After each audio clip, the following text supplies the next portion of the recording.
Welcome to the Saturday Showcase presented by 5 Hour Energy. And welcome to the ACC on ESPN. Only 2 games at Cameron Indoor Stadium remain on the court that bears his name. Coach K tonight against Florida State. And then March 5th in perhaps the greatest rivalry game in the history of sports against North Carolina. That is all that remains. And Sheldon Williams, Billy King, Danny Ferry, Tyus Jones among the Duke legends that are trying to take in these final opportunities to watch Mike Krzyzewski coach here at Cameron. And how difficult is it to grab a ticket for one of these final 2 home games? Look at the prices on the resale market for tonight against Florida State. And of course, the North Carolina game on March 5th. How lucky are we, Bob Wischusen, Deb Antonelli, to be here. And Debbie, to take in one of these final 2 games, a game that, we tried to kind of bait Coach K earlier today, shoot around into talking a bit about what it might mean to him. He didn't want to talk about that at all. He was just focused on getting his team to play what he says is a Cameron game. I'm not sure if they're going to get the message. We're about to find out. Well, the Cameron Crazies are always emotional. They always bring energy, and he wants his team to feel the lift from the building. There have been some tight games in here. They've lost 2 here at home on last possession plays. He wants the building to help bring some separation, and typically this crowd does over the history of his time here at Duke. And of course, taking on a very short-handed Florida State team tonight. A team that lost yet another starter, a knee injury to Raekwon Evans against Clemson. So he joins Anthony Polite, Caleb Mills, Naheem McLeod, Malik Osborne, all sidelined. And for a couple of those guys, obviously, Anthony Polite may be able to come back. They're hoping to get Caleb Mills and Raekwon Evans back at some point as well. But McLeod and Osborne most likely done for the season. Well, certainly challenges the depth of the system, but the system has been about depth for Florida State and Leonard Hamilton over his time. This is going to be a full court man-to-man effort. He's not changing. He's not trying to shorten the game. He has too much respect for his preparation, and he says his guys are ready. Well, they're probably going to be, at some point, late first half and into the second half, some walk-on minutes given by Leonard Hamilton to his bench on the grandest of college basketball stages. What an opportunity for some players that don't normally get playing time, but they'll be forced into the lineup tonight. And Caro, though, starts the game off with a steal and a foul drawn on the freshman John Butler. It's all about the Duke defense for Coach K. This could be one of his best defensive efforts. His team leads the league in field goal percentage D and 3-point percentage defense as well. And they have a man patrolling the middle in number 15, Mark Williams, that I know you're going to go in depth on a little bit later on, and the impact that he has made at both ends. Well, he's been improved on the offensive end, but the key for Duke is him on the defensive end. His 7-1 presence at the rim can be towering over other opponents, but it's the way they can press up, the way they can play up the line. He is on the back as the best shot blocker in the ACC, and they completely trust him. He scores the game's first, too. Who should be writing that scouting report? Maybe you and me. We knew it was coming. We're ready. Here's Matthew Cleveland, coming off a 13-point performance in the win the other night. With the left hand, a pretty drive to get FSU on the board. And Florida State's going to run their stuff. This is a confident 5 that's on the floor. These guys getting extended minutes, getting some starts that typically, as you said, would not happen. Duke's got to look to punch them in the mouth first. They want to throw the first punch here in Coach K's second to last home game. And Caro draws another foul on John Butler. So the freshman picks up his second inside of the first minute and 15 seconds or so. And that is the last thing that Leonard Hamilton needed, was early foul trouble anywhere, as he has to go to the bench and put Cameron Fletcher in. That's 7-1. John Butler with a 7'3" wingspan to be able to play in that matchup with Mark Williams. Shot fake by Griffin. Offensive rebound tapped around by Williams. Lost it. Kept alive.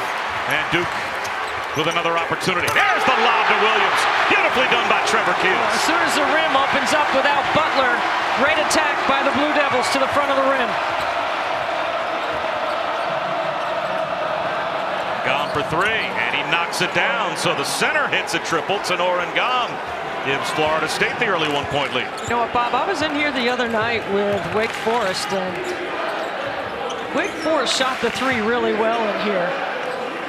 They like to pull Mark Williams away from the bucket. Let's see if they can continue to knock down triples and get him out of the paint.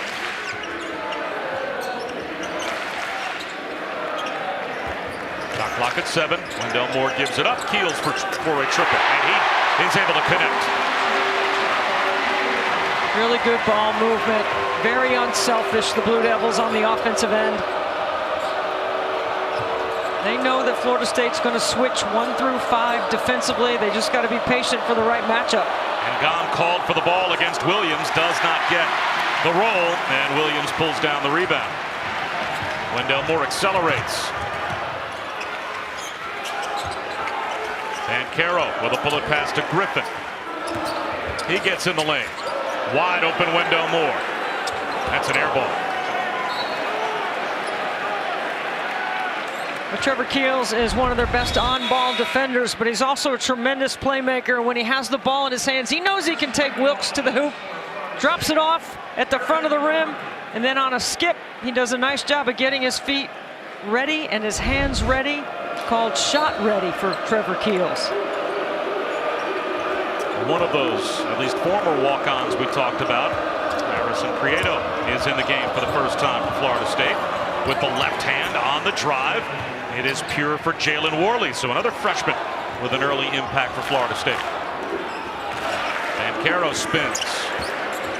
Ball movement to the corner. Griffin allows the flyby. Goes at the basket and is challenged and fouled. Watch the freshman Jalen Worley right here at 6'6", looking to be aggressive. Gets in the paint. You know Mark Williams is going to be there. Prieto does a good job of creating some space, and Worley shifts hands to the left. Great finish by the freshman. And speaking of freshmen having a terrific season, how about A.J. Griffin? Do you think he would have been this good, this effective, this much of the success of Duke this year? Well, I'm not sure that he wasn't always going to be great. I mean, we all knew that. It's just the timetable for him got sped up when Keels got hurt. It's a blessing for Duke, actually, that Keels missed those 3 games, and A.J. Griffin really changed his role on this team and has made him better.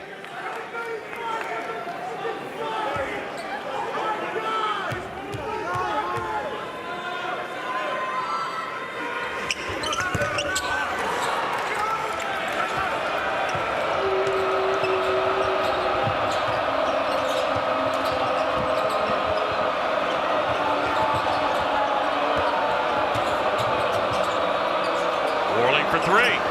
That's off the side rim. Griffin's got the rebound. He will push. Here comes Keels. Cross-court pass. Banchero.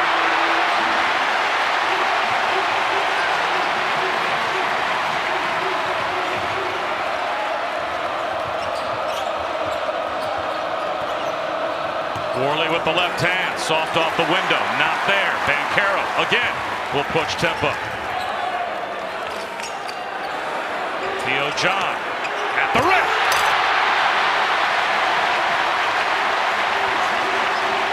4 dunks for the Blue Devils. That's how you get your field goal percentage up. Timeout, Florida State.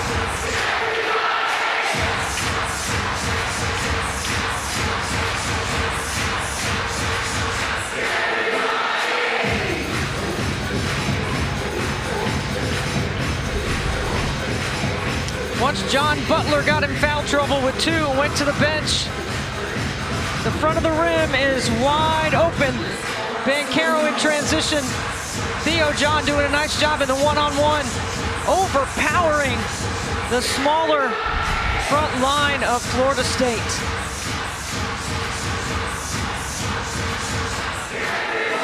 Well, Mike Krzyzewski said earlier today, we need to play a Cameron game.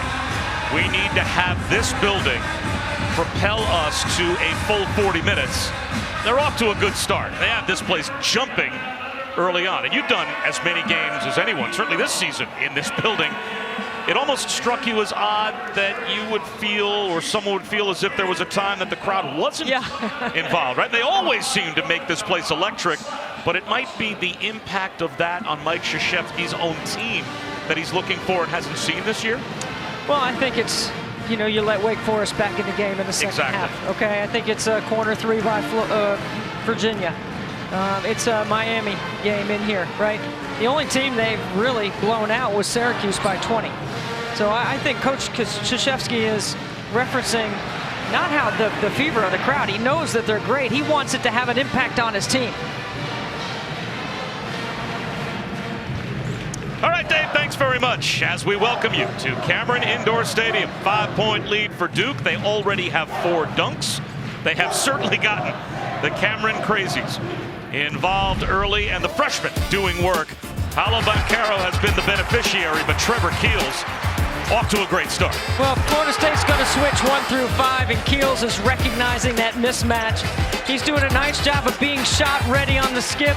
He's looking to score in transition. This is a very aggressive, attacking mindset of the Blue Devils to start the game. 5 buckets, 5 assists. Keels has 3. Well, this is the second to last game of ultimately what will be 648 games coached at Cameron Indoor Stadium by Mike Krzyzewski. Based on the resale market, I think the fans realize they want to be here for something special. Those that can't get in to the North Carolina game have made it a priority to be here tonight, as have some of the legends of Duke basketball like Sheldon Williams and Billy King. Danny Ferry is here, Tyus Jones as well. So even on this NBA All-Star weekend, a lot of executives and players in the NBA that have played for Mike Krzyzewski have made their way back to be a part of this, because this is it. I mean, what a privilege it is for us to be here even for the second to last game in this building for Coach K. There's no question, Bob. You grow up a basketball junkie, you watch the Blue Devils grow their program under Coach K. I went outside to Krzyzewskiville just because I wanted to soak it all in myself. I think it's pretty amazing when you come in here. I mean, this crowd always delivers. As Jay Billis always says, the rivalry of North Carolina delivers, but Cameron delivers every time.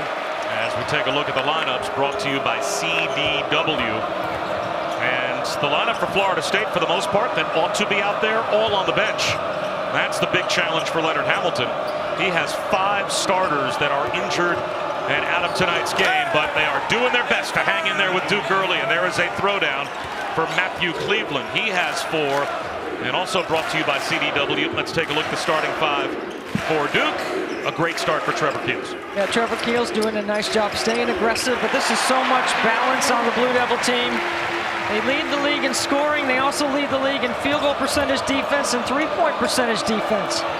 It's a very well put together balanced team, trending in the right direction as we get closer to March. And here is the 5-some that Leonard Hamilton does not have tonight. And this would probably be his starting 5 were they all healthy. 52 years as a coach in this game for Leonard Hamilton, and he's never seen anything like this. He's never experienced this. Most of these players, all of them got hurt in game. It wasn't some conditioning issue. It was a couple of ankles, a couple of wrists, and a foot. Wyatt Wilkes with an NBA triple to make it, though, a 2-point game.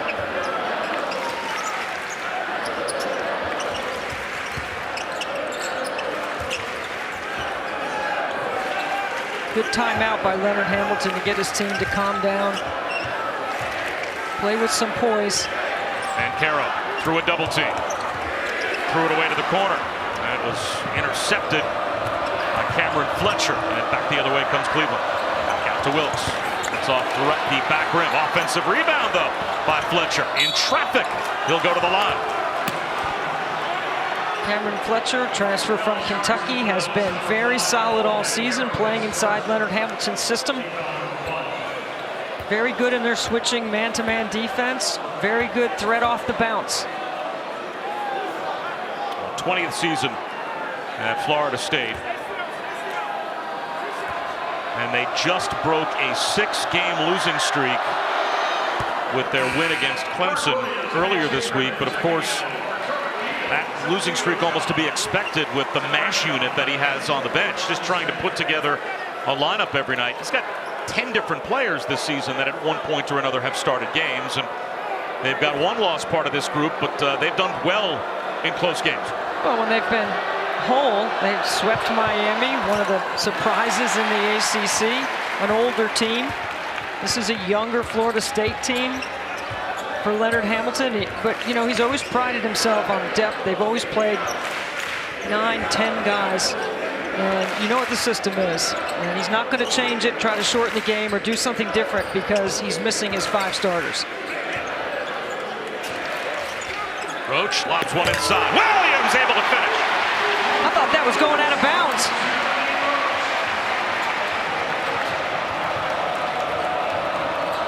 "7'1" with a 7'7" wingspan for Mark Williams. And twice the threat he is defensively as offensively. And offensively, he's already got 3 dunks. He plays drop coverage in their ball screen defense. On the turnaround, banks it in. Yeah, Mark Williams is trying to get back to recover. Engum doing a nice job of playing in a one-on-one with a smaller defender on the block.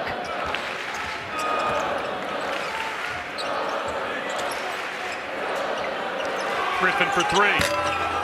The long rebound to the corner. Bencaro saves it up in the air, but bounces to Cleveland. Slapped out of his hands, though, by Williams, but he gets it back. And fouled by Bencaro. That's the second on Paulo Bencaro. Really good hustle. Did you see Mark Williams? They just throw it up there, and he just finishes Paulo Bencaro on the brave Theo John in a one-on-one. Throws it to the corner of the backboard where only he can get it. I'm talking about the top corner of the backboard.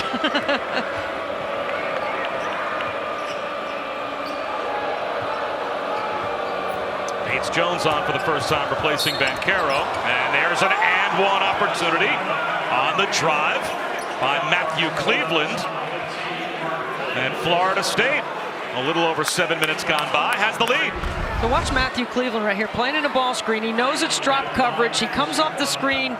Williams has to switch onto him. He does an excellent job getting into the body of the shot blocker. Tremendous play by Cleveland. Both his mom and his dad went to Georgia Tech, and he grew up rooting for the Rambling Wreck.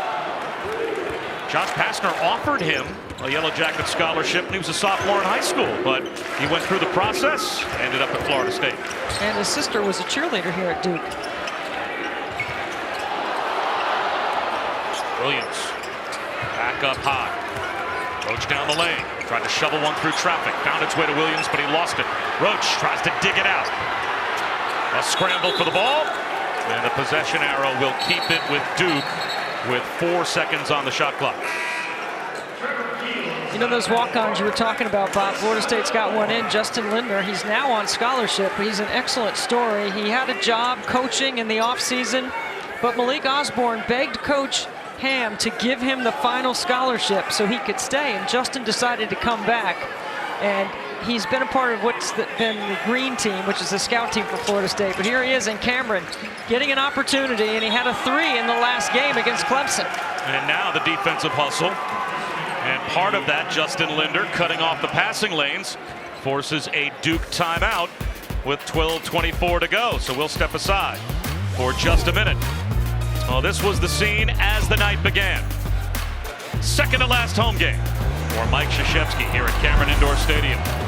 ESPN's exclusive presentation of college basketball is presented by 5 Hour Energy. It's the one when you gotta get stuff done.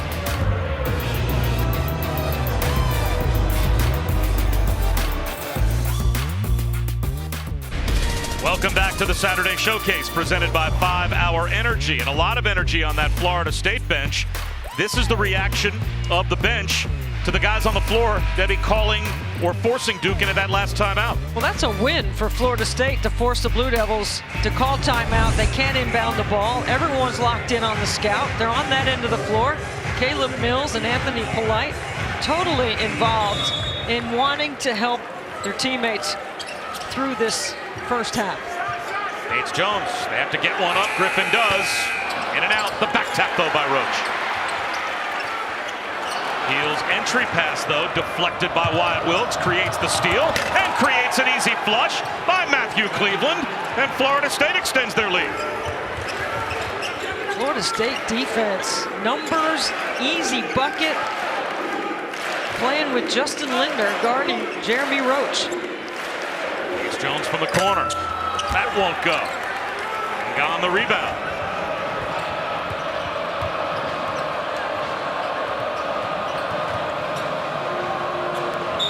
Justin Lindner dragged his pivot foot just enough to turn it over. And Florida State is looking for the season sweep of Duke back on January 18th. They won it in overtime. Caleb Mills, of course, hitting big shots. He's not in the lineup today. And you'll see a lot of players celebrating in this little highlight package that are not available to Leonard Hamilton today, namely his entire starting five.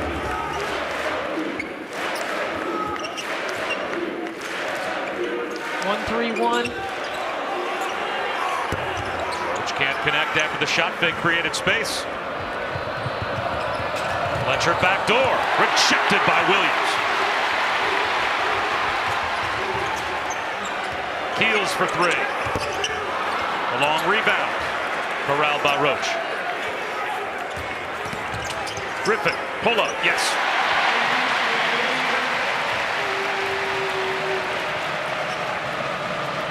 I would look for Duke to really press up Florida State right here. Really be active, denying one pass away, being disruptive. Gone through traffic, stripped away. It will stay with Florida State, but how about the impact Mark Williams makes at the rim defensively? I watched all of his block shots on Synergy, and 62% of the shots he blocks into their transition game like the last one. It is an incredible defensive weapon behind. He keeps the ball in play. He allows his teammates to score on the other end. It's a really high number, Bob, 62%.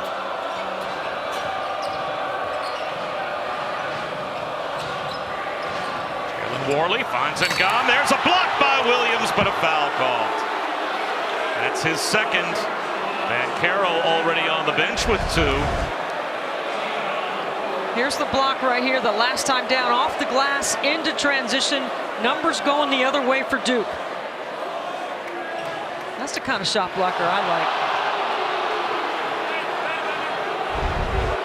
Obviously, there are times where you block a shot, it's in transition, and maybe it's a bounce that goes your way that creates it.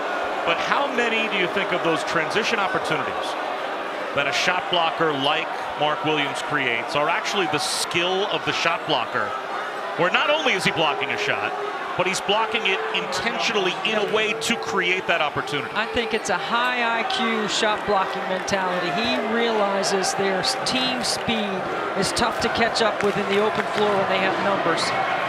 And you know what? His sister blocks shots like that here at Duke as well. Her numbers hanging from the rafters. I'll tell you another guy who blocks shots at Duke. The landlord, Sheldon Williams. His career number is 3 blocks a game. He averaged that for a career. That's incredible. That is right where Mark Williams is as we speak, which makes him #1 in the ACC and number 12 in the country in block shots per game.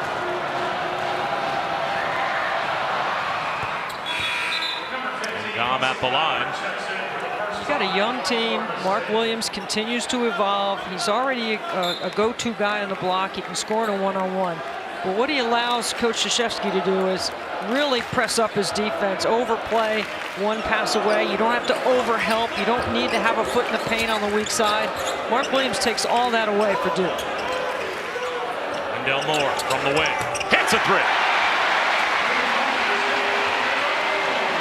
They look like they're in a really good offensive rhythm when they move the ball, make the extra pass. Worley penetrates, and what a terrific start for Florida State, as that flush is there for Quincy Ballard. And that's the difference in not having Mark Williams, Bob, because Theo John stands there and tries to take a charge. Mark Williams is going to block that shot.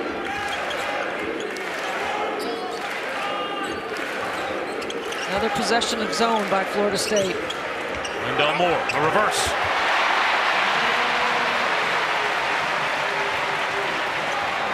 Seven for Wendell Moore. I think Wendell Moore has one of the guys that has played his way into condition and into shape. And when you feel good, you can make all those plays. Remember the COVID break, the stoppage that Duke had this season. Coach K was upset about conditioning, concerned about it. Now he feels like his team is rounding into shape on both ends of the floor.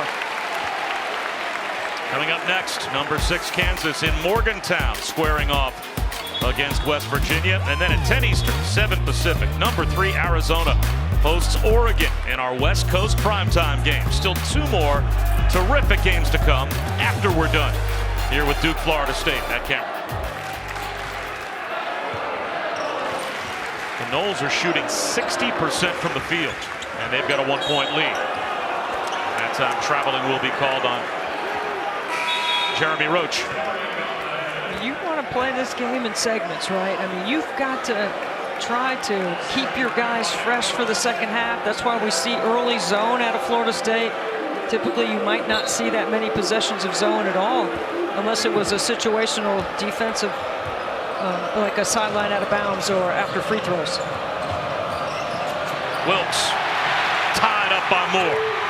Tried to throw it down. Bothered from behind, though, by Wilkes, and a foul call. So that will put Wendell Moore at the free throw line. Look how explosive. The steal and the one dribble past midcourt to get to the rim. It only takes Wendell Moore one bounce. I didn't see much contact there.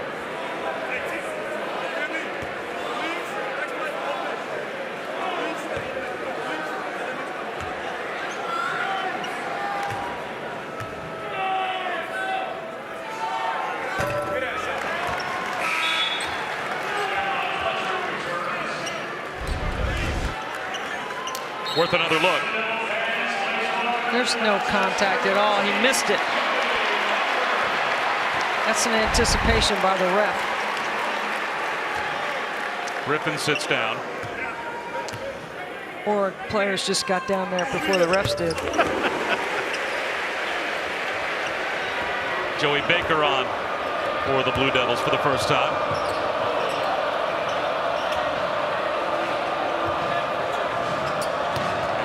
Puts it on the floor.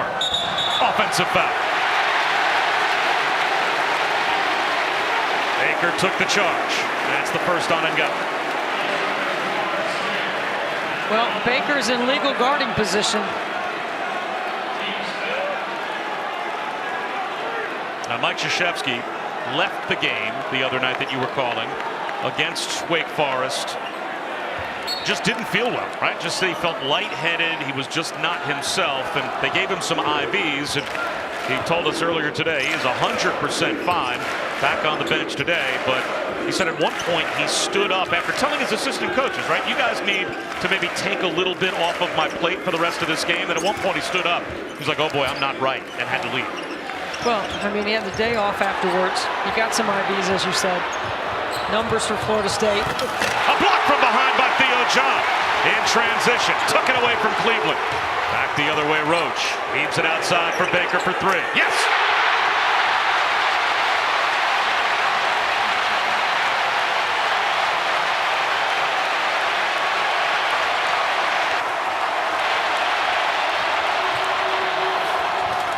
What a drive. Laying it in is Jalen Worley. Terrific move by the freshman. Has Worley been tough or what off the bounce? He's had several aggressive takes high off the glass to finish.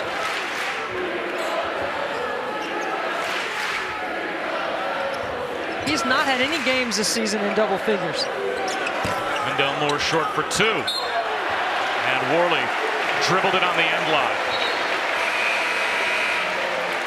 So Florida State, without their starting 5, shooting 59% from the field, only down by 1. But the Crazies getting into it after the Theo John block.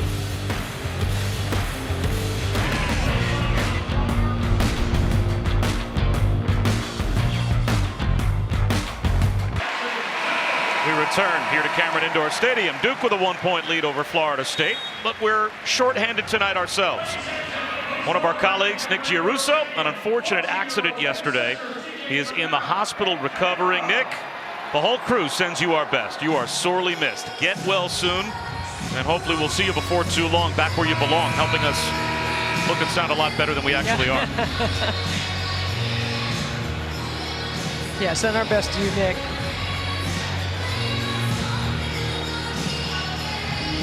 With Deb Antonelli on Bob Wischusen. The second to last game on the sideline here at Cameron for Mike Krzyzewski. And he said he wanted his team to play a Cameron game.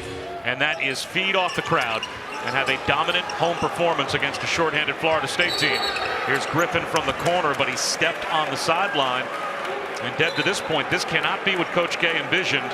A team without their starting 5. All 5 starters injured and out of the lineup for Florida State, and yet they're down by only 1.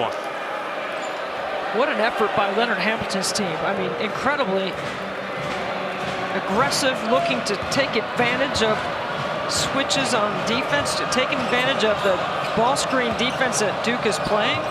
And they're making plays. They're getting in the paint. They're even with Duke inside. Matthew Cleveland, a floater, rolls off the rim. That's going to be goaltending, though. Basket interference is going to be called on Wendell Moore as he went up and touched that ball while it was on the rim. So that's 11 first half points now for Matthew Cleveland. And this is kind of the mantra for Leonard Hamilton. Calls it EGB, energy generating behavior. This is what he's looking for. Right, they've got 3 steals. They've got a couple of tips and deflections. They've been able to run off their defense. This is the staple of how they play. Baker knocks down another triple. He's got 2 from behind the arc.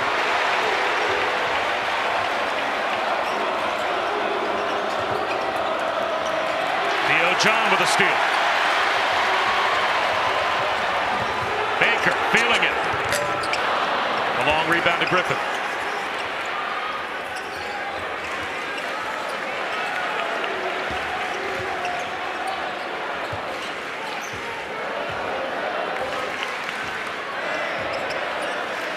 Theo John has it knocked away with 5 to shoot. There's a couple of matchups out here that Duke knows they can win if they're patient and move the ball.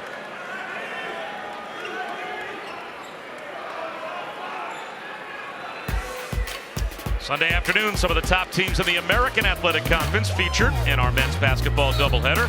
Houston, Wichita State at 1 Eastern, noon Central. Then Penny Hardaway and Memphis. They've won 6 straight. They square off with SMU at Moody Coliseum. Both games right here on ESPN and the app. And now a foul called on Theo John. A 1-3-1 on the sideline out of bounds.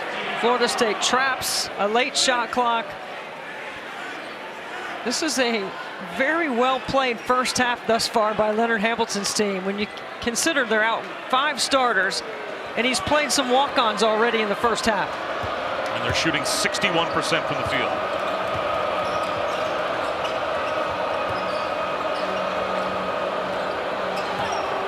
Wilkes, a floater is good. Florida State ties it up. 5 points for Wyatt Wilkes.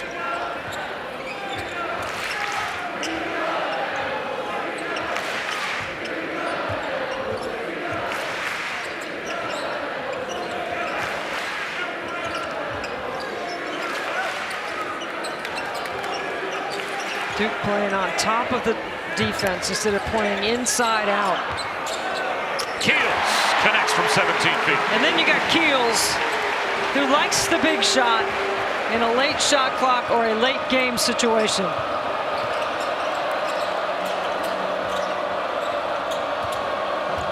Fletcher leans in. He scores.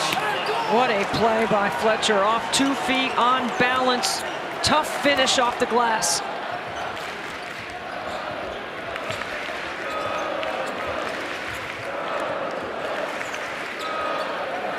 Get past to Griffin. Connects for 3.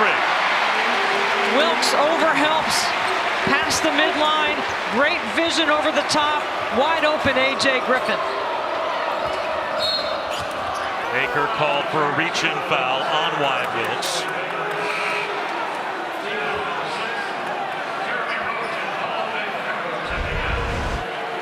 Watch C.Y. Young, Charlton Young, coaching up. He's got the scout. Harrison Prieto is a walk-on, playing valuable minutes. They call him the weatherman because he's in the meteorology school. Worley with the left hand again. He looks like he belongs.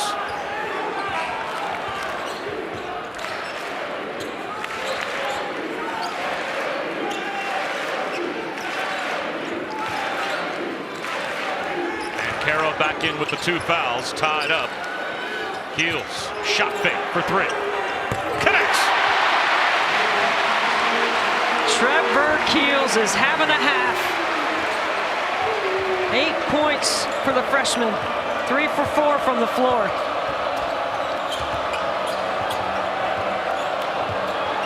Again, Coach K referencing the 3 games that he missed and his ability, as we see goaltending by Griffin, his ability to be playing at game speed, game reps, both sides of the floor. Trevor Keels plays with a lot of power. And Tenor Ngam now has 9. By the way, Dick Vitale still chatting, even without his voice. He wants to interact with you. We'll explain when we come back.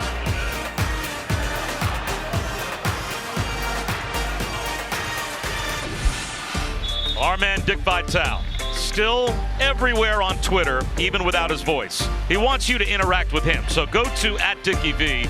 He wants you to vote on the best diaper dandy. Who might be the #1 pick in the draft? Banchero, Smith, Holmgren, certainly on the list. He sends us a scouting report. Dickie V is without his voice for the next 4 weeks at least after having throat surgery. He is fighting cancer as well at 82 years old and still watching all the games and constantly communicating with us. And if you would like an autographed copy of his latest book, The Game I Love, go to dickvitale.com. Every dime from the sale of Dickie V's book goes to the V Foundation as he continues his tireless and now seemingly lifelong battle to try and defeat pediatric cancer. Well, we wish you well, Dickie V. We're pulling for you. And I'm going to hit him up after the game at Dickie V, for sure. I like Chet Holmgren's numbers. I think he has the best numbers, a 7-foot freshman from Gonzaga. He's shooting 63% from the floor, 46 from 3, and 75 from the free throw line. The other 2 guys, Jabari Smith and Paolo Banchero, are not doing that. Those sound like the numbers that Florida State has shot from the field here in the first half. 68% for Florida State. Up to 70 after that latest 3-point win made by Wilkes. 70% against Duke's defense in the first half in Cameron. Griffin in traffic, and he will go to the free throw line.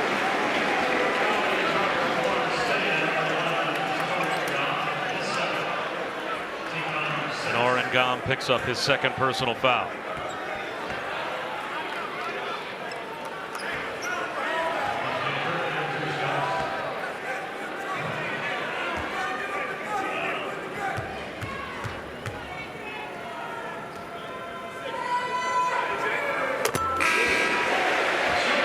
It's a 2-point lead now for Duke as Griffin knocks down the first. And coming up on the Jeep halftime report, the Game Day crew will update you on a couple of monster results today in the SEC as Auburn goes down and Kentucky takes down Alabama and had to come from double digits down to do it. 10 points in the first half. Kentucky was down, and then they took away Alabama's 3-point shooting, and then Oscar Tshiebwe did his thing on the glass. And Kentucky playing shorthanded. Ty Washington and Severe Wheeler not available today. Looks to the corner. Fletcher. 3 won't go.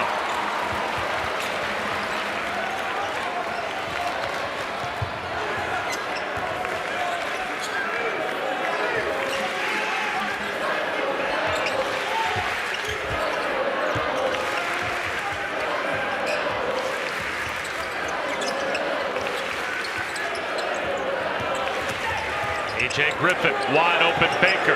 He's got another 3, his 3rd triple here in the first half. Really nice job by A.J. Griffin to get to the nail and hit Baker in the shooting pocket. Ready to catch and shoot. Fletcher leaned in and couldn't connect. Here comes Trevor Keels. Duke already working on their largest lead. Keels to the wing. Baker again.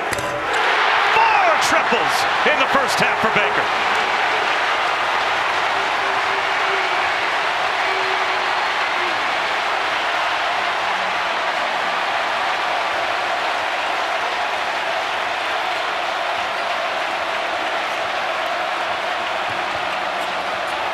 Cleveland for 2. That won't go. Wendell Moore the rebound. Gotta know where Baker is. I'd go right back to him.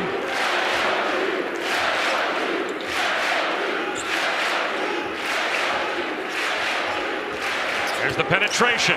Shot fake for Baker. How about a 2? And the long rebound ends up with Jalen Worley. He'll attack. Goes right around Baker with the reverse. Hey, Worley did a great job defensively and then a terrific finish on the offensive end. He's got 8 points on 4 of 6 from the field. Crossover by Griffin. The drive. Offensive rebound. Banchero fouled from behind by Cleveland.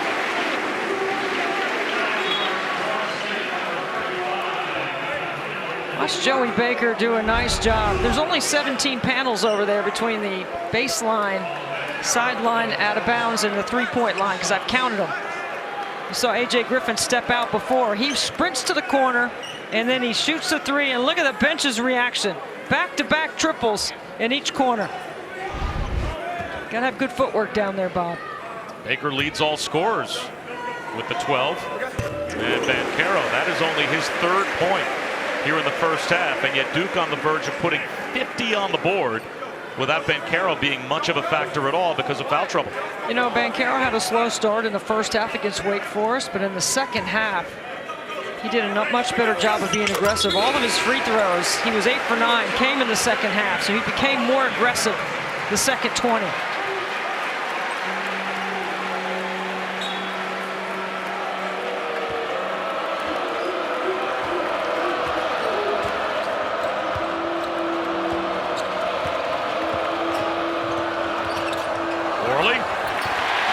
Fouled. Theo John an outlet. Wendell Moore. Long bounce pass to Griffin. Wow. Oh.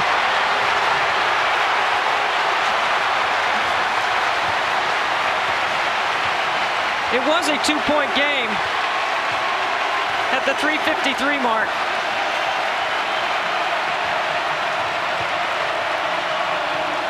Five seconds to go in the half. Cleveland denied. Blocked by Griffin. It'll stay with Florida State with just under 2 seconds to go. What a beautiful find in transition. The ball doesn't even hit the floor, but for the bounce pass, wow. That's what you call running the floor hard and wide. Worley gets it in.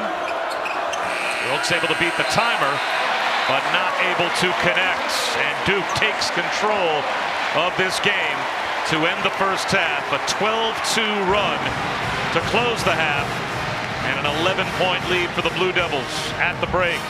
Time for the halftime report with LaFonso Ellis, Seth Greenberg. Let's head to Reese Davis. Guys, take it away.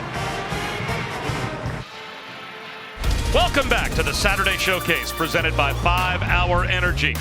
Just about set for the start of the second half.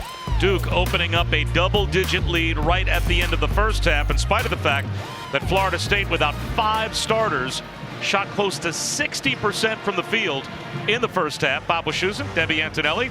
We'll see what the next 20 minutes holds in store for us, but those first 20 minutes, I have to think Coach K can't be happy giving up 59% shooting. No, I don't think so at all. At one point, they were giving up 70% from the floor. So I think Duke defensively is going to really pick up their pressure. Mark Williams is going to block everything. He's not in foul trouble. And on the other side, Florida State's got to be ready to go backdoor. They got to be strong with the ball. They got to shorten up their angles. Just got to play tighter on that end. Let's take a look at our net gains brought to you by SoFi and give credit where credit is due. It was a terrific first half for Florida State. Well, I thought Worley and Cleveland did a fantastic job. 9 for 15 from the floor. And then the Cameron environment that we've referenced all game. Joey Baker with a couple of triples, and this play right here, and the crowd just absolutely erupts.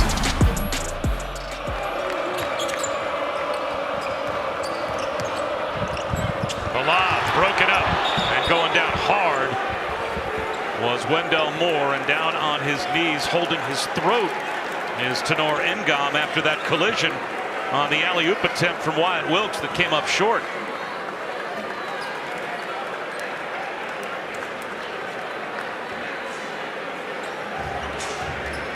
Duke took control at the end of the first half, and they shot 56% as well. And something else that jumps out, 52 points on the board for Duke, only 4 points for Paulo Banchero. With the 2 fouls early, he was not much of a factor, and everyone around him picked it up offensively, and they put 52 up.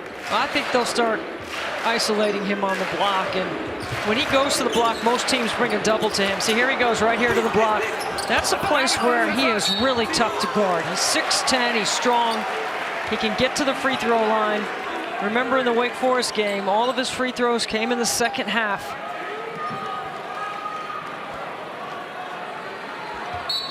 Mark Williams also only played about 6 minutes in the first half because of foul trouble. Keels wide open.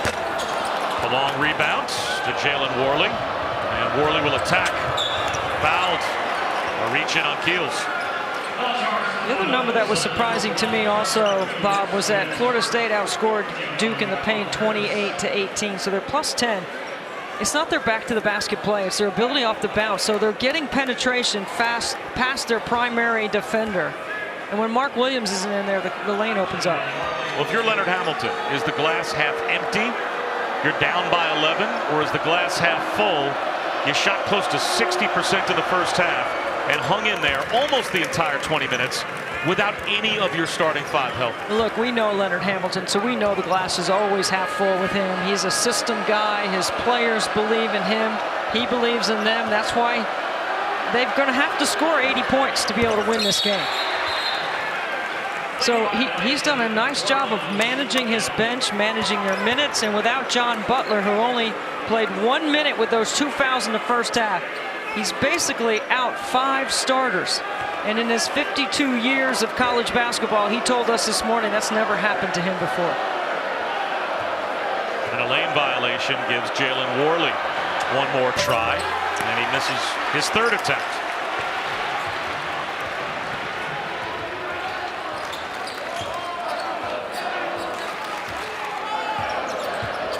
Butler in the Banchero matchup. Shot fake by Griffin, creates space. The floater, offensive foul is called. That's the 2nd on A.J. Griffin. Well, tomorrow afternoon on ABC and the ESPN app, a huge game on the women's side. #1 South Carolina hosts the 12th ranked Lady Vols. Our coverage begins at 1 Eastern on ABC. Of course, it will be streaming live as well on the ESPN app.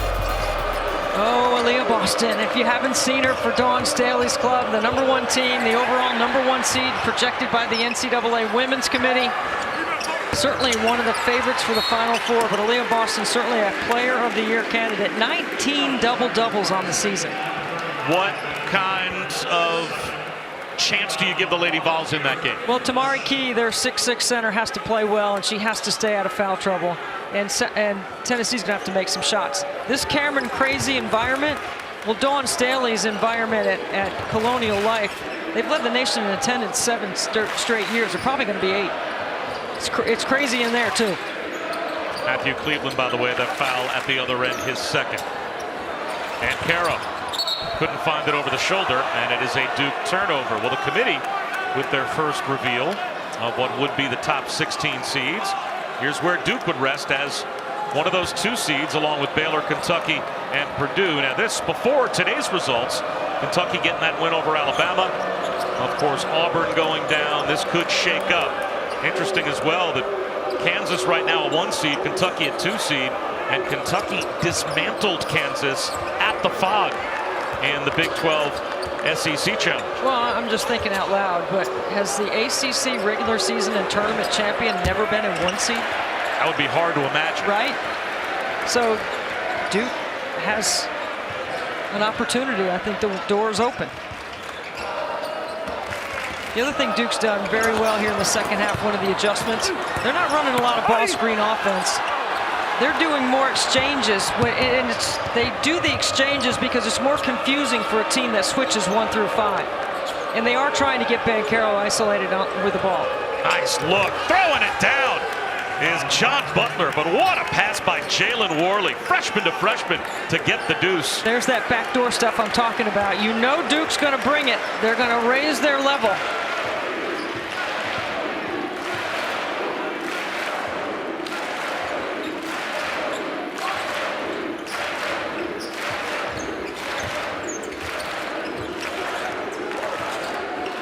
Banchero can't put it home. The tip followed by Williams wouldn't go. And Gom's got the rebounds. Wyatt Wilkes has to wall off Wendell Moore. A look for Butler. That's an air ball.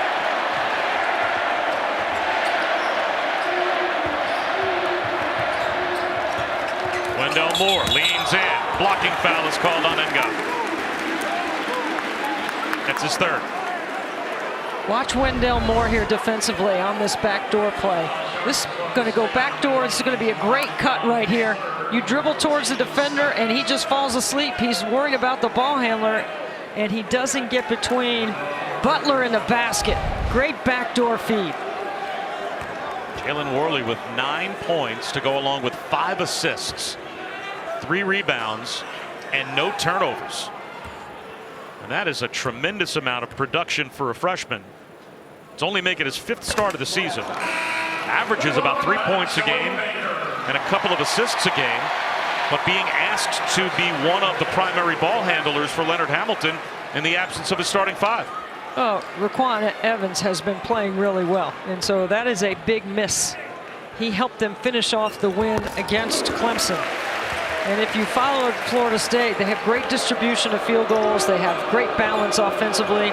But Evans was starting to take more shots because of the injury situation. He was really getting into a groove, so that hurts them not to have their point guard. And Caro the takeaway. Joey Baker back on the floor for the first time in the second half. He propelled Duke to that big run with 4 threes in the first half, and he's lurking in the far corner.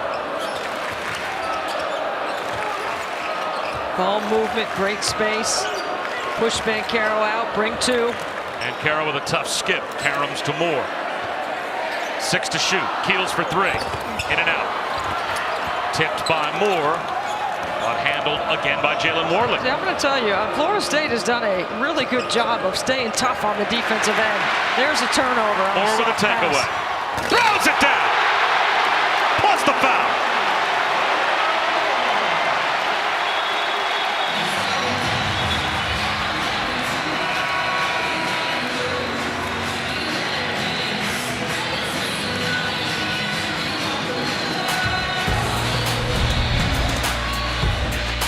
The steal. He sizes it up.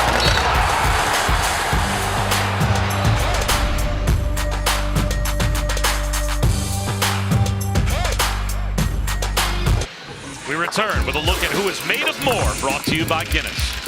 Well, you know, Bob, this game is made of levels, different coaching ways and teaching ways of informing your players. This is the new way, the technology way, with Nolan Smith going over with Roach some video, and then there's Chris Carrawell, who had the scout today, doing it maybe the old way, where you guys bring the guys together, and then when you have a player-led program, which is what Coach K has, then the players are invested. They understand what they need to do. Different ways of teaching and elevating the game and elevating your teammates.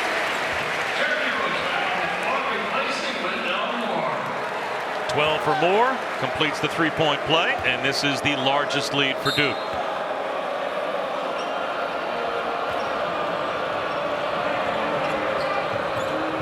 Baker, Moore, and Griffin all with 12 apiece for the Blue Devils. Cleveland leans in and draws the foul on Jeremy Roach. Cleveland with the size advantage at 6'7", Roach at 6'2". Good take off the bounce.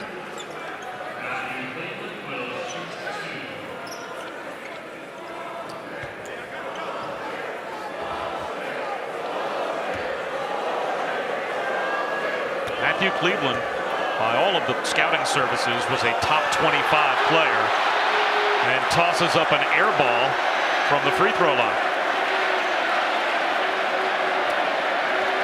Only a 56% free throw shooter. Had offers from 27 major programs. North Carolina was one of them, and misses a pair.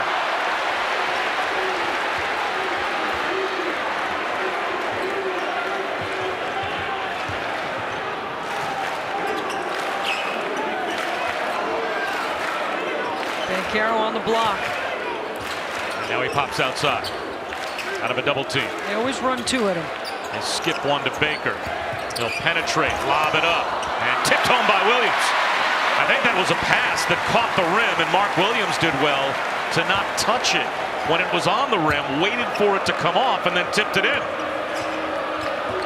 I don't know why Mark Williams takes that shot fake at the three-point line, but he does. Prieto missed a three, but an offensive rebound, and now Worley hands one off to Wilkes. That three won't go. Cleveland a save in the corner. Tapped around, Banchero ends up carrying it right to Cleveland. His pull-up, in and out. And now, finally, Mark Williams with the Duke rebound.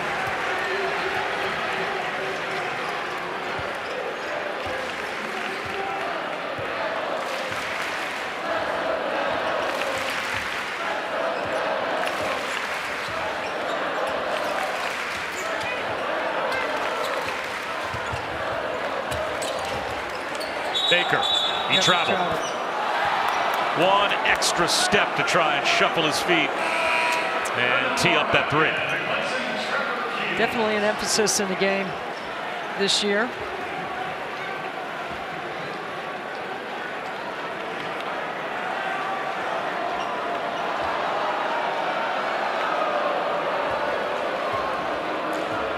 I think Cameron Fletcher gave the Crazies a high five over there. It's a lob. Fletcher denied by Williams, but a foul call. So that will put Cameron Fletcher at the free throw line. And in the background, you know, you're over there. Why not? Make friends.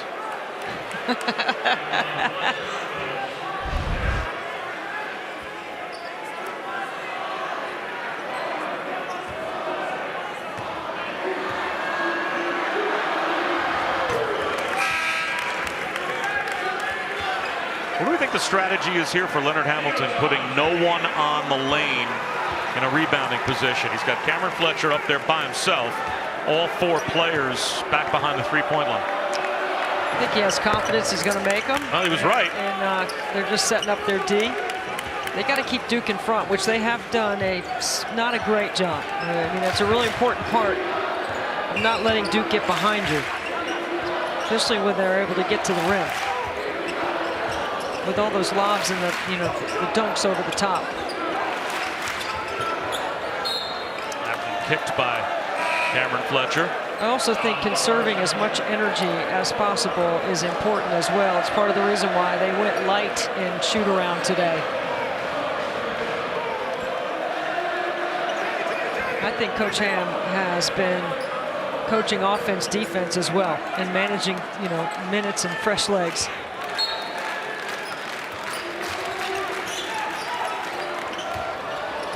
Moore with a shot fake. Roach picks up his dribble. Hands one inside to Banchero. And he does all the work before the ball gets in there. Nice shape up to the passer.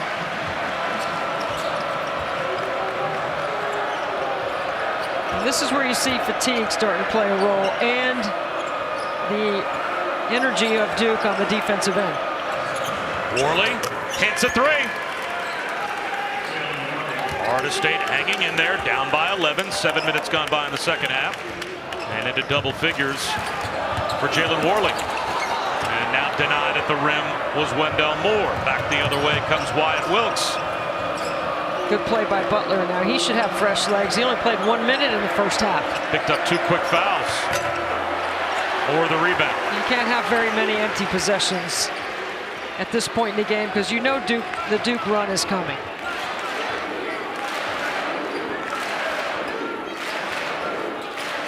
Banchero, the reverse, plus the foul.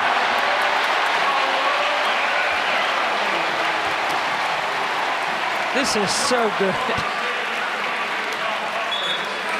So Butler is hugging Theo John on the weak side when he needs to be in the paint. You don't want Banchero to see a free lane. And so he's late on the rotation, draws another foul. Banchero going to the line. That's what he does well.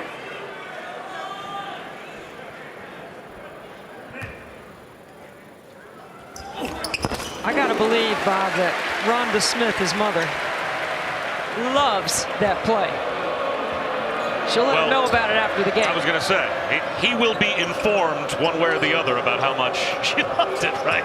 Because there will be a post-game breakdown as that three off the mark from Wyatt Wilkes. He told us earlier in the year before the NC State game, she's always on his bump.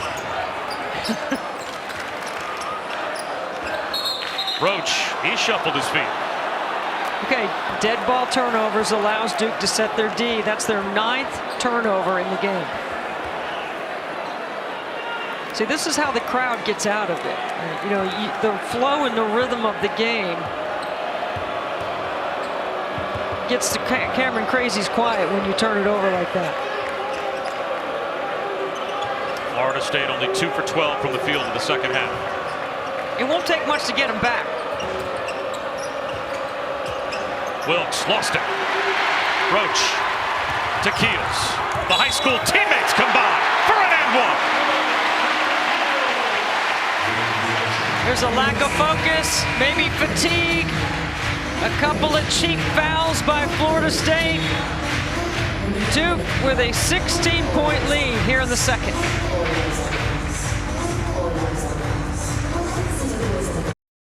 This may sound mad, but a Duke-Virginia game is half basketball, half chess, and a 100% grind-out battle to the buzzer.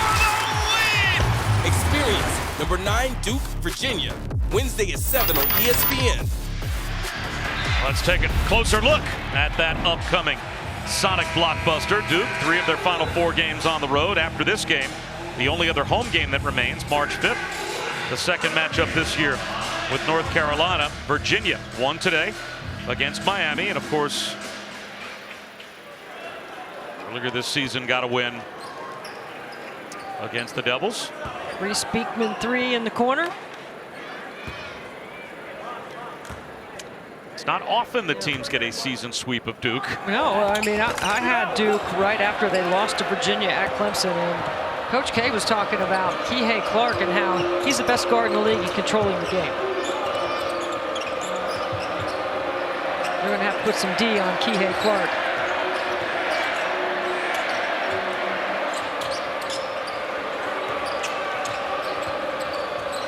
Under through traffic. Shot clock down to 5. Fletcher throws it right to Wendell Moore. Banchero, the trailer, kicks it out to Keels. Down low, Banchero. Nice pass. 2 sides. Florida State not organized defensively.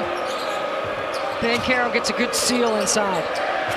I think that's where he gets going. And that's why I said at the beginning of the second half, they need to put him on the block. From the corner, hits a 3. That was a nice feed from Justin Linder.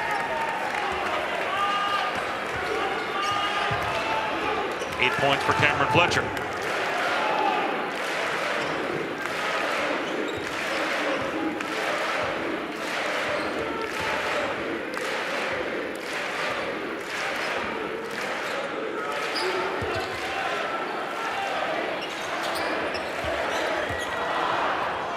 Shot clock at 4. Keels for 3. Yes.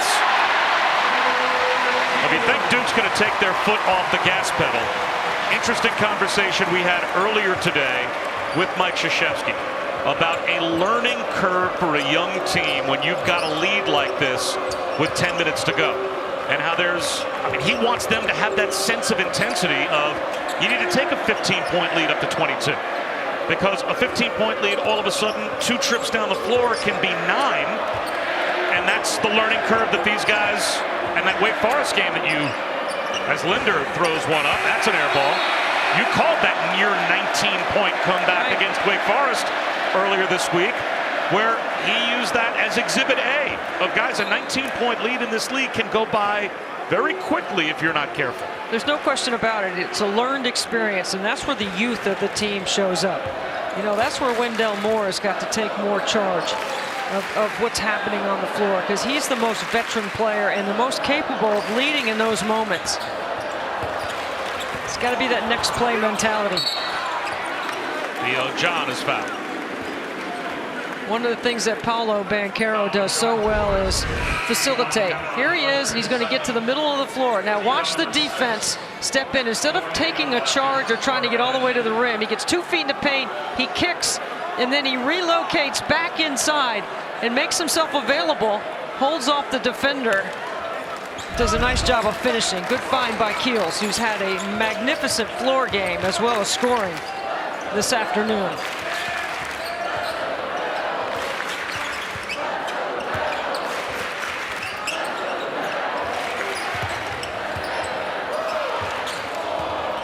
Shot clock at 3. Keels fades away off the front rim. Theo John keeps it alive. A fresh 20 for Duke. 13 offensive rebounds. Keels for 3. Here comes Jalen Worley the other way. Worley turns it over. Wendell Moore. The hit ahead to Banchero. Lays it in.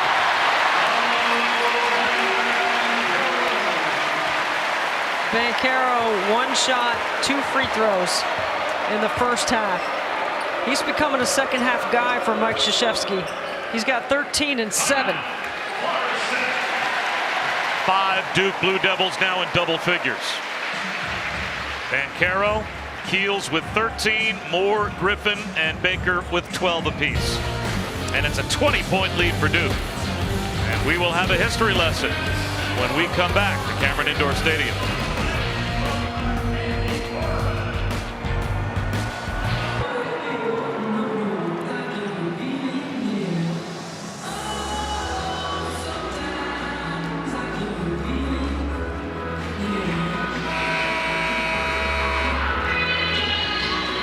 As we return to Cameron Indoor Stadium, a first for knowledge. Lenny Hall played 4 minutes in a men's basketball game, but was FSU's first black player, and to many is believed to be among the first at a predominantly white university in the South in 1966. Scored 2 buckets, had 2 rebounds, then tore ligaments in his left knee, and his career was over. Went on to be a police officer in Camden, New Jersey for 29 years. And there is a chance for Engon, as he will go to the free throw line to shoot the and one. And Leonard Hamilton broke a color barrier of his own, did he not, when he first joined the bench at Kentucky? He did, for Joe B. Hall. And he referenced Coach Hall this morning. Actually, it was really interesting to talk about, you know, when we were asking him about his system and playing against Duke, would you shorten the game? He's like, no. I learned from Joe B. Hall. I'm playing my system. I'm not worried about the opponents. One of the many things he learned from Joe B. Hall. And Coach Ham actually went to Lexington this year when Coach Hall's banner was raised to the rafters in Rupp. Which Coach Hall passed this year as well.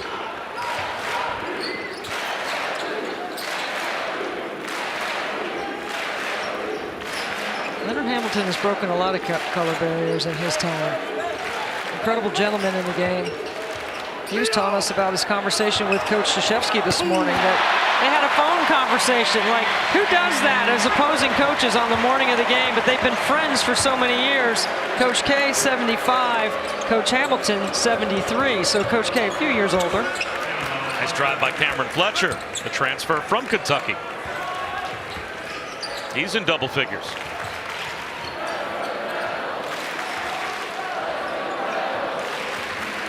It's also, Coach K referenced the conversation with us in shoot around as well. They both have an endearing relationship and a lot of respect for each other. And Caro for 3. Jalen Worley ahead to Cleveland. Back to Worley. He's got a triple. Again, that lesson that Mike Krzyzewski wants his young team to learn. right? That all of a sudden a few threes and a team gets some belief like they might get back in the game. They lost nearly a 20-point lead earlier this week on this floor to Wake Forest before they survived. Griffin, the runner, wraps one around to Banchero. Yeah, Banchero's shot chart today is in the paint. He was short on his threes against Wake Forest. He went 1 for 5 outside the three-point line. He's been short on his face-up jump shot tonight as well. Banchero, spin cycle, but can't finish. Does draw the foul. He will shoot a pair when we come back with 6:17 to go.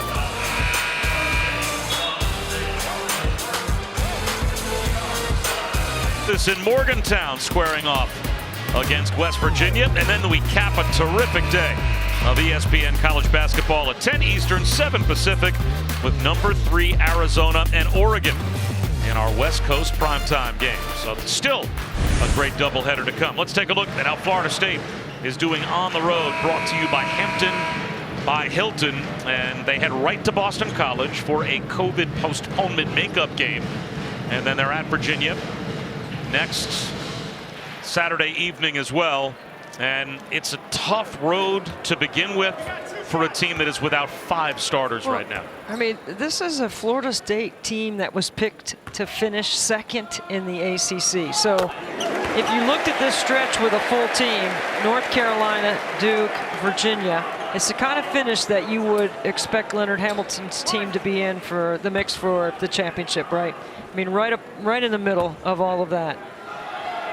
But the injuries have been hard to overcome, and they were able to get a win after they had lost 6 in a row. They got a win over Clemson, 81-80. And that was Raquan Evans that really helped them finish off that game. Crossover by Cleveland. Too strong from the elbow. Tapped around. Griffin has the rebound for Duke.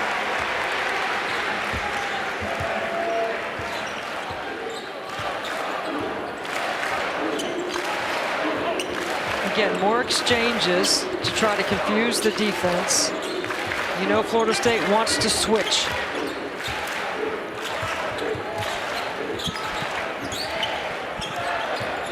Duke working deep into the shot clock. And Caro, an air ball. Weak side, throwing it down as Williams.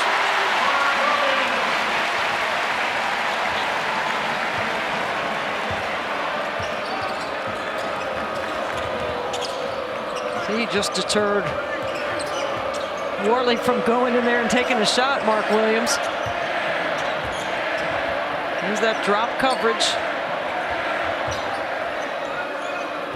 Because Williams is so good in that drop coverage, Duke usually doesn't even tag from the weak side. A follow by Fletcher would not go after Worley had to throw it way up over the outstretched arm of Mark Williams, altered that shot.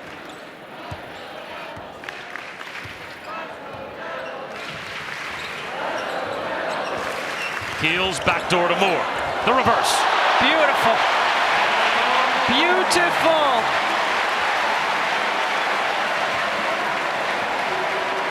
I think Keel's playmaking abilities is a little bit underrated, right? He's a great on-ball defender. He can make shots. He's having a great floor game. 6 Blue Devils now in double figures.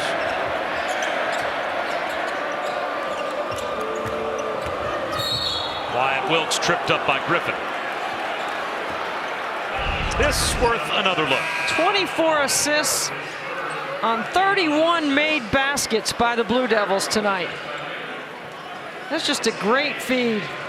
And look at the reaction.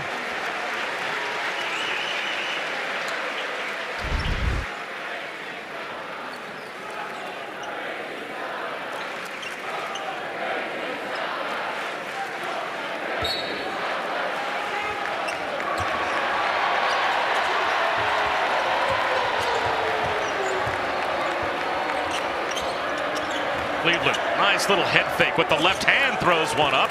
And there is Ballard to bank it off the backboard and through.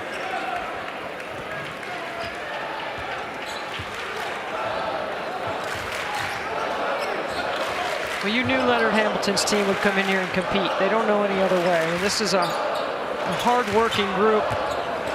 It's a part of their culture. They did a great job. They prepped the game like they would have prepped it with a regular team. No excuses for Leonard Hamilton's team. Heels lost it. Numbers the other way for Florida State. Cleveland takes it himself, scores, plus the foul went right around Jeremy Roach. Well, how good is Matthew Cleveland going to be? What an incredible play. Looks like he just glides.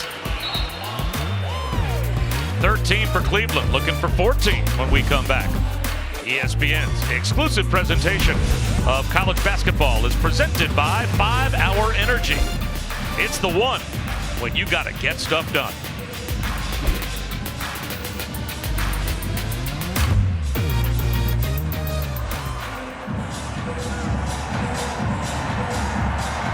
It highlights 1975 to 1980 at 9 Eastern, followed by episode 6 that breaks down 81 through 83. New episodes of the 10-part documentary are available every Monday at 9 and 10 Eastern through March 7th. And you can always watch past episodes on the ESPN app of the tournament, a history of the ACC men's basketball. And I'm not sure in ACC men's basketball history that we can ever recall a bracketology by Joe Lunardi looking like this. Duke right now projected to be a 2 seed, but only 5 total teams right now projected to be in the field, and no one between Duke and 3 9 seeds. So it's kind of like Clemson at the top of the football league for a few years, right? It was Clemson and everyone else. This year at least has become Duke and everyone else in the ACC. Well, clearly, if you end up with Miami or Wake Forest or North Carolina on your side of the bracket, Notre Dame, these are all, Notre Dame and Miami are older teams, okay? You've got older guards. Older guards are good in the NCAA tournament. They have a sense of urgency, they understand, they have experience. Miami's got 3 talented guards that'll be really tough to go against, and we don't know what North Carolina team's going to show up, right? If the good North Carolina team shows up, that their backcourt can score and they defend, and that brings Baycott into the mix. You don't want to see them on your side of the bracket either. Well, Joe Lunardi also had Virginia and Virginia Tech as bubble teams in the conversation. Virginia Tech lost at home to North Carolina earlier this evening. Virginia got a win, though, at Miami. So they beat a team that right now is projected to be in the field 74 to 71. And I'll be calling Florida State against Virginia as Moore draws the foul, so he'll go to the line next Saturday rather, and that will be another very important game for Virginia to try and get off the bubble and get in the field. And he is, even with a solid double-digit lead throughout the second half, looking for that signature home performance. Well, I think Coach K understands better than anyone else, because no one's won as much as he has, what it takes to be prepared for March. And, you know, he has been disciplined in the moment. He is not reflecting or thinking back or getting emotional. And I know it's going to be tough in here on Saturday when North Carolina comes in for the last home game. But, you know, that military background, that discipline that he brings to the detail of the game, he holds himself to that standard right now to not get lost in the stress of the reflection.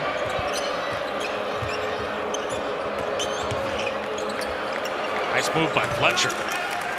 He's able to lay it in. He's got 12.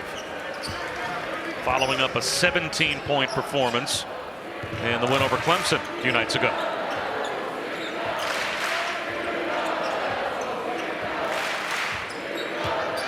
Slipping to the goal is Williams. It's rejected from behind, though. Worley gives it up. Cleveland swoops to the goal and finishes. What a play. What a battle by Florida State today. I mean, I thought Leonard Hamilton's team competed. We have talked about it from the start. 5 starters out of the lineup. A couple lost for the season, and yet here they are with maximum effort all the way down to the end. But remember, they were shooting 70% at one point in the first half before they finished at 59 for the half. And Caro, a long rebound off the missed 3, tapped into the backcourt, but Baker tracks it down.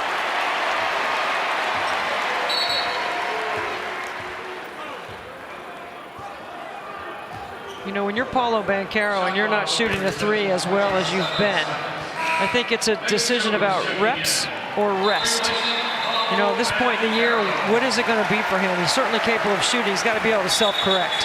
And you talked about the ticket demand in this area to see the second to last game, and then of course the last game, and maybe the best rivalry that there is in all of college sports, Duke, North Carolina. It's pretty serious ticket prices. $80,000.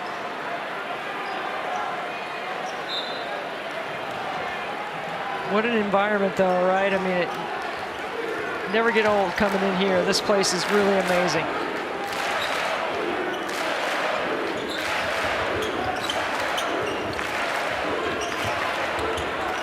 Roach, the runner, rolls off. Williams, the tip follow won't go. But stepping on the end line was Max Thorpe.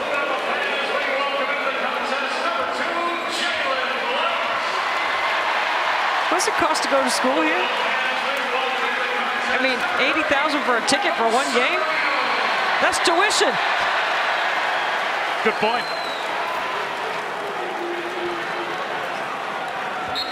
That's our producer, Kim Belton, who, I mean, what does he know? He went to Stanford.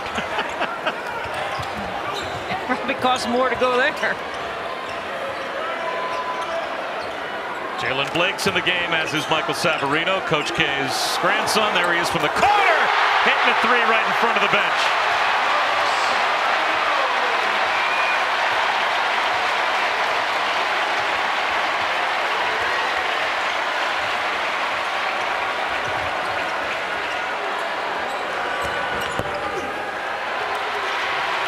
We saw Michael Savarino getting up some extra shots today. It paid off.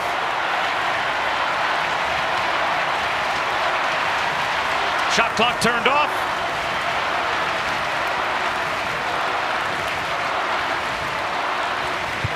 And we're down to the last 8 seconds.